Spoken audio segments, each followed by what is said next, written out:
When you guys watch a movie, do you ever worry? Do you ever have like a fear that it might be woke? You ever think about that? No? No, are you sure? You've never questioned when you're watching a movie, is this woke? You never had that fear. Like, oh my God, I really hope that this isn't woke because I don't want to go to my bros and tell them I watched it if it's woke. Welcome, ladies and gentlemen, to Worthitorwoke.com. The best place on the internet to find all of your woke and non-woke needs. Yes. And we're going to start. Actually, you know what? Let's not start with Barbie. Let's start with Renfield. Now, let's look at, it's completely woke. 50% on all rounds. All right, let's figure out what's woke in this movie. Let's zoom in here. Every man is either a moron, disgusting beta male, dirty cop, evil murderous henchman, or a centuries-old blood-sucking vampire. Only the two intersectionally appropriate Hollywood quota-filling female cops are worth a damn.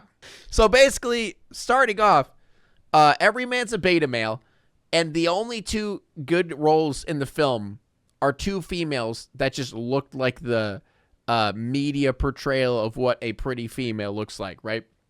Awkwafina is a 5'1", but is able to take down men 3 times her size in hand-to-hand combat. That's pretty fucking woke, if you ask me.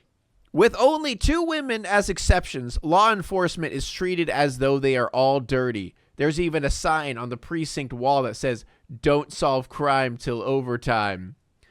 Now, from these alone, I am not watching this fucking movie. I'm not watching a movie full of beta males. You know, there are those 2 females, though. Those are pretty great. You know, those females. Love them. This is the guy who writes all these, by the way. James Carrick is a passionate film enthusiast with a degree in theater and philosophy. Interesting. James approaches dramatic criticism from a philosophic foundation grounded in aesthetics and ethics, offering insight and analysis that reveals layers of cinematic narrative with a touch of... Guys, it cut off. Is there a see more? Oh, wait, I want to show you something real quick. Wait, hold up. When you go to the website... No, the pop-up! Give me the pop-up! Here, wait. Let me go to like a... There it is! Get notified of our newest reviews. You can unsubscribe at any time. No! I'm too woke! Or allow... Guys, I'm so scared. I don't want to be woke. God, I have to click allow. I don't want to be woke. All right. Let's see what we got next. That was Renfield. We have the Little Mermaid. Oh, it's a lot of woke elements. Let's gloss over these real quick. Inappropriate elements for children in the Little Mermaid. All right. Ariel spends most of the movie in a fish scale sports bra. However, it's fairly broad, and by a mixture of God's design and the costumers, it doesn't reveal any cleavage.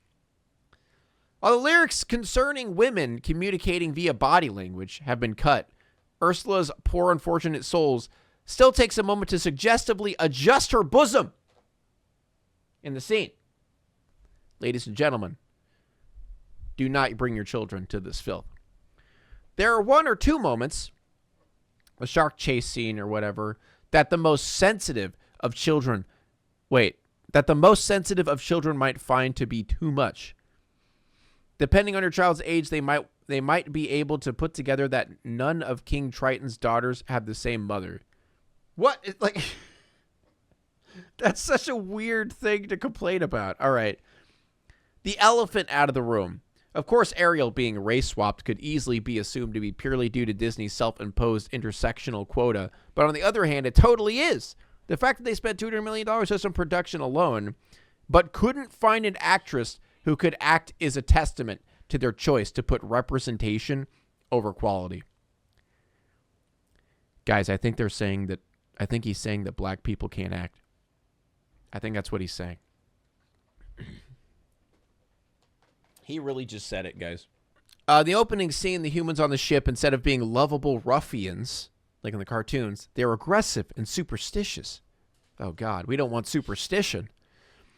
That's woke. The first act is to try and harpoon an innocent mer person who ends up being an even more innocent dolphin. This only sets the tone of the constant refrain from the meta mer people that humans are barbarians and... What?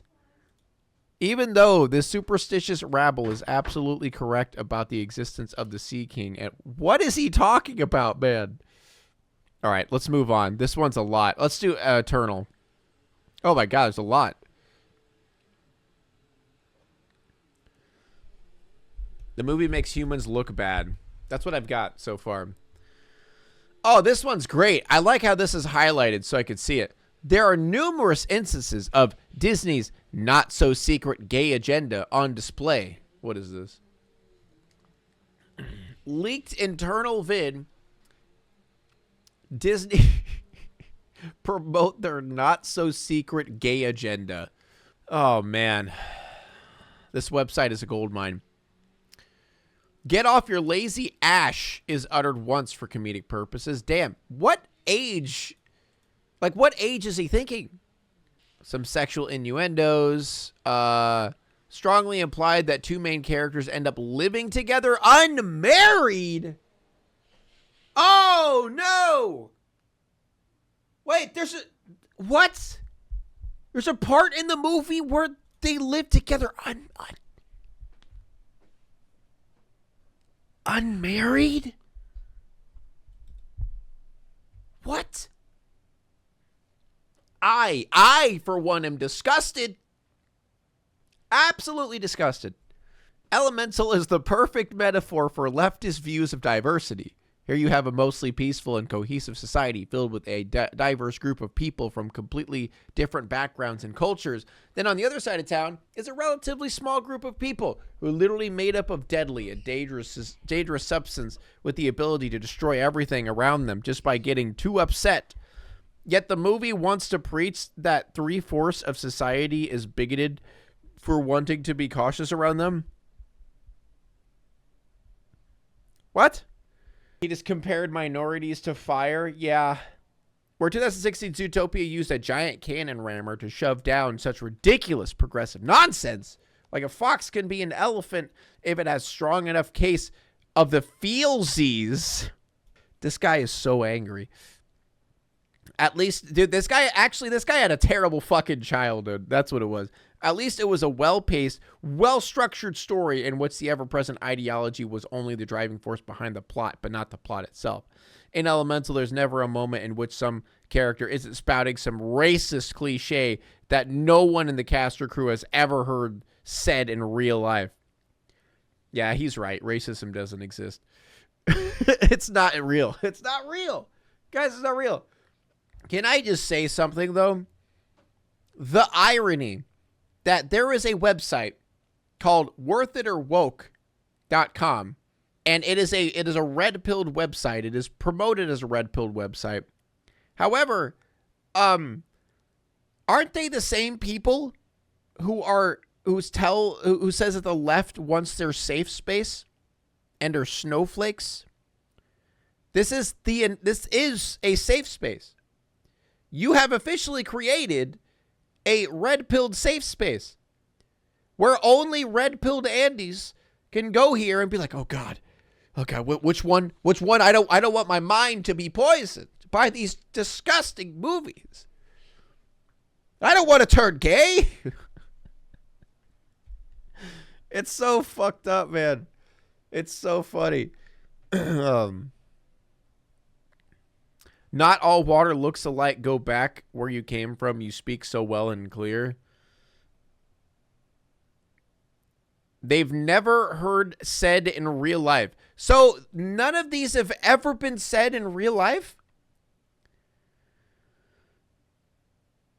No, these phrases have never been uttered in our perfect society.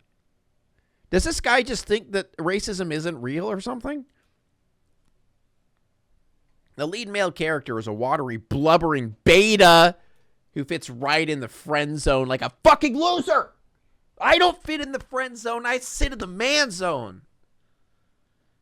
Sorry, that kind of threatened my masculinity reading that a little bit. Ember insults Wade for coming from a rich family.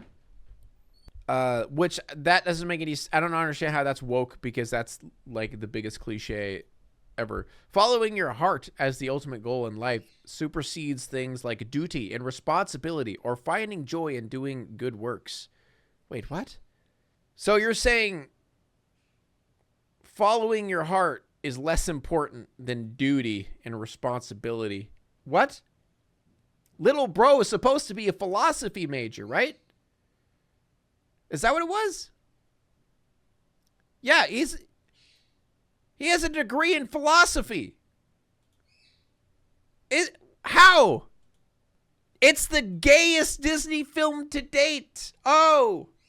At the beginning of the first act, Ember's mystic mother does a love reading for a couple that seems like two women. It's actually difficult to tell thanks to the subpar character design. So he doesn't even know. He doesn't even know. He's literally seeing, like, he's seeing gay stuff where there's no gay stuff. There are numerous instances of what appear to be same-sex couples in the background. Wade's sister is a lesbian because she is, after all, she attends an art school. Bro! Dude, this guy is just using this platform to just air out his frustrations. Yeah, we can't let him find out about Strange World. Wow. And what is he talking about? Doesn't he have a theater degree? We pretend that airplanes in the night sky are like shooting stars. Thank you, Princess Lemon Drop. He got a degree in theater. That is way more gay than art school. That is... What? He's making fun of someone going to art school, implying that makes you gay. Bro, you went to theater. That is factually the gayest thing to go to school for. Which I would like to clarify I considered to go to college for. There's no relation. There's no relation in those things. Although it's never officially stated, Wade's unmarried uncle is a flamboyant painter who presents as super gay.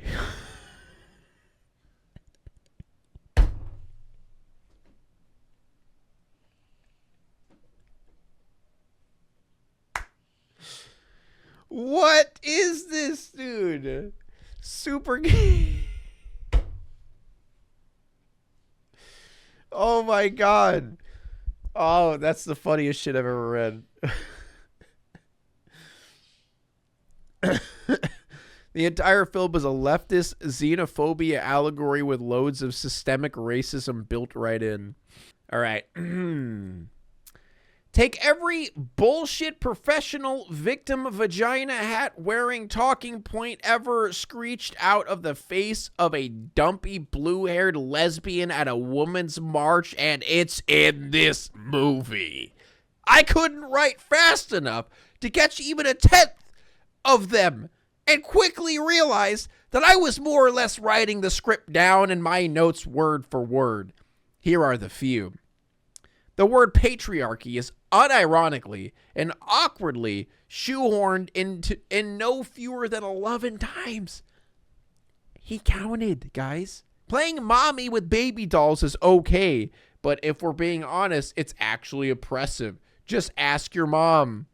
Okay, I think he's referring to the beginning of the movie, which still, to this day, people are misinterpreting. All right.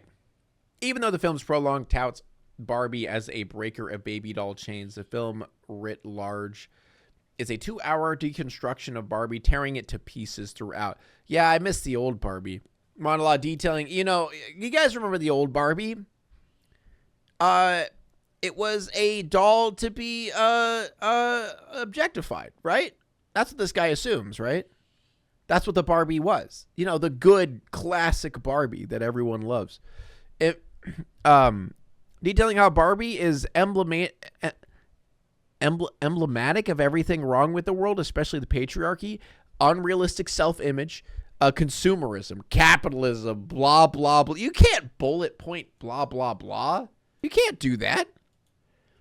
Men have all the power and women have none. Mind you, the movie was written and directed by a well-known multimillionairess and stars a well-known multimillionairess. The sentiment is repeated nearly as often as the word patriarchy. 11 times. Men are pigs who objectify women. I mean, at least he admits it. Like, you know, after everything that he's done so far, at least that he actually admits it, you know what I mean? Like, good on him. Good on him for finally, like, realizing that it's a problem. Women hate women and men hate women. Yeah. I mean, yeah. There's a ton of whining, including a 3-minute speech that might as well break the fourth wall about how impossibly hard it is to be a woman because they are forced to be all these things to all people while not being too much of those things for others. I can't over-empathize the filmmaker's narcissism.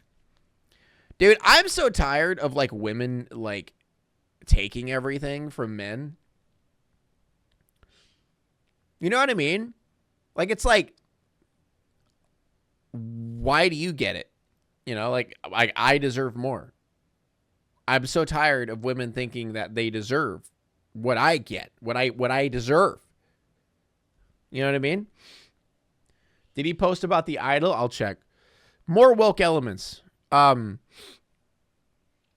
of the men are borderline mentally handicapped, narcissistic, toxic, aggressive, and or cartoonishly pig-like. Seriously, you can tell that the person who wrote the construction worker catcall scene has never once been catcalled. She must have taken notes from She-Hulk.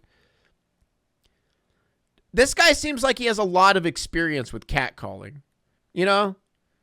Like, this guy knows way more about women than women do. And I appreciate that. I'm glad that there's a guy out there that knows a lot more about women. So he could, like, teach women about how to be a woman. In one of the many scenes in which patriarchy is choked down your throat, Ken is talking to an executive who says that the patriarchy isn't really working so well anymore. But really, it is. They are just better at hiding it. Yeah. But that's real. At one point, the real human protagonist says something along the lines that patriarchy is to women like smallpox was to indigenous people. They had no defense against it. I mean, yeah, like, they don't. Like, I'm so confused. That's not at all what it's like. I should know. I do it all the time. Every real-world scene that isn't all white, quasi-evil Mattel executives look like a Kashi commercial with perfectly strategically placed diversity.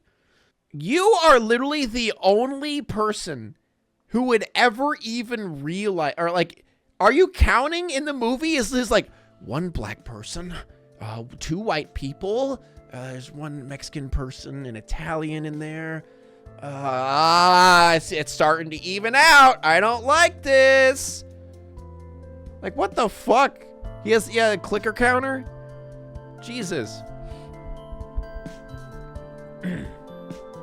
What an obsessive weirdo, man. What an obsessive weirdo. Holy shit.